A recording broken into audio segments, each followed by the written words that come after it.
Hi, everybody. This is Dr. Michele Turner, and we are reading through the book of Genesis. Today, we will be reading Genesis chapters 5 and 6 from the New International Version. So, let's get started. Chapter 5. This is a written account of Adam's family line. When God created mankind, he made them in the likeness of God.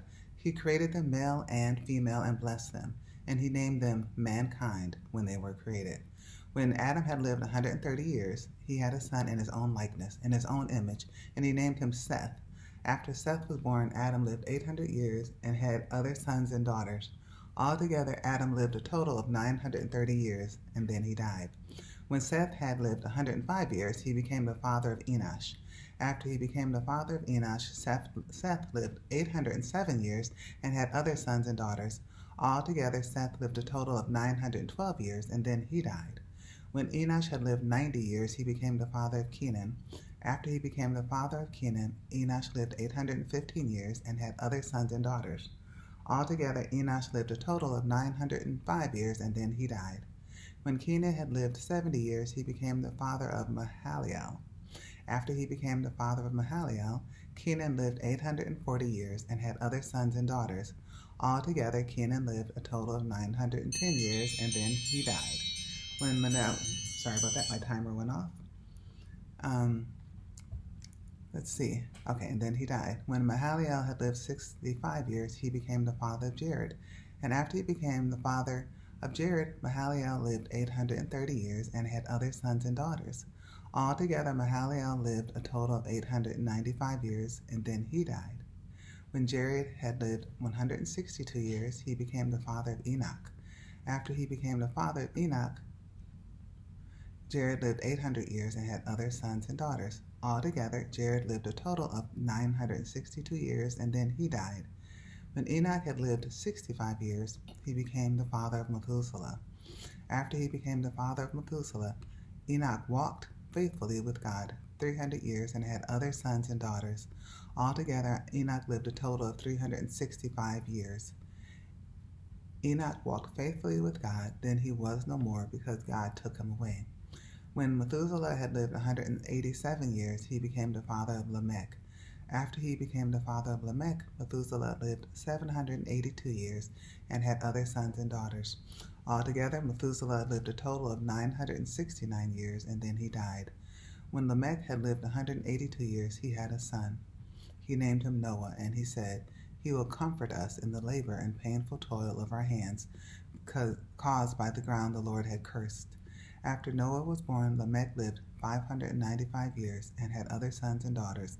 Altogether, Lamech lived a total of 777 years, and then he died.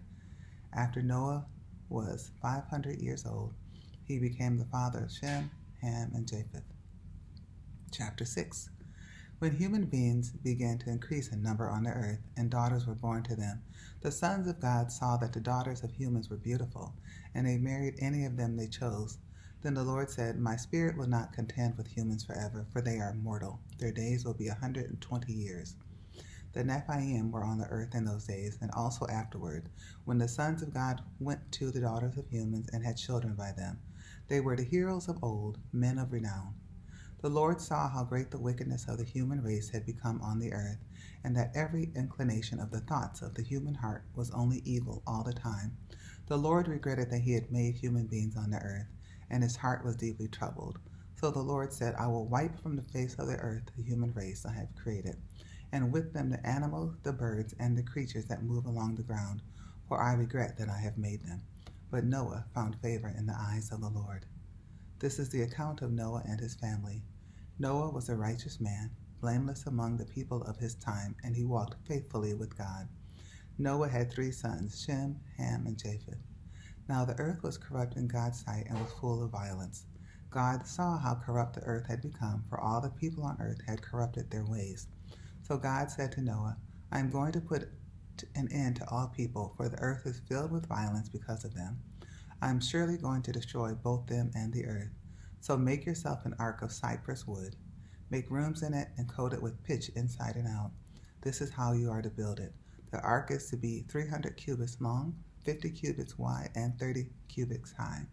Make a roof for it, leaving below the roof an opening 1 cubit high all around.